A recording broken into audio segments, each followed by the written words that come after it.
కార్తీక మాసంలో విష్ణు నక్షత్రమైన శ్రవణ నక్షత్రం ఉన్న రోజును కోటి సోమవారం అంటారు. ఈ కోటి సోమవారం మనకు 30వ తేదీ గురువారం వచ్చింది.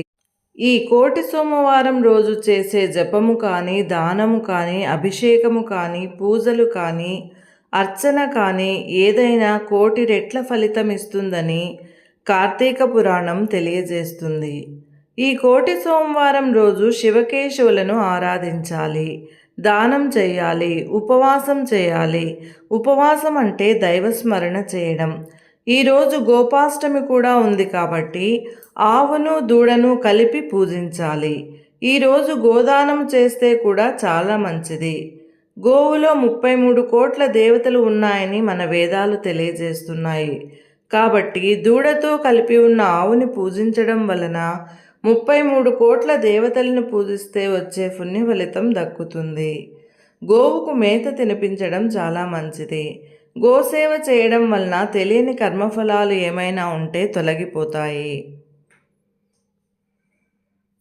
ఈరోజు కార్తవీర్యార్జున యొక్క జయంతి కూడా. అందువలన కార్తవీర్యార్జున ఆరాధన చేయటం వలన మన ధనం కానీ, బంగారం కానీ, ఆస్తులు కానీ ఏమన్నా అన్యాయంగా పోగొట్టుకొని ఉంటే అవి తిరిగి పొందుతారు అని పురాణాలు తెలియజేస్తున్నాయి. ఓం సుమంతో సుమంతో కార్తవీర్యార్జునాయ నమః అని 108 సార్లు జపించాలి.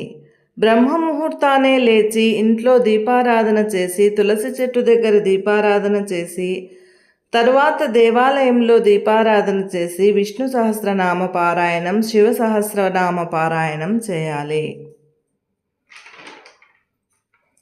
శ్రవణ నక్షత్రం సాయంకాలం వరకు ఉంది కాబట్టి రోజంతా దామోదరాయ నమః, శివాయ నమః అని జపం చేస్తే చాలా మంచిది. ఈరోజు సాలగ్రామ దానము, దీపదానము చేస్తే కూడా చాలా మంచిది.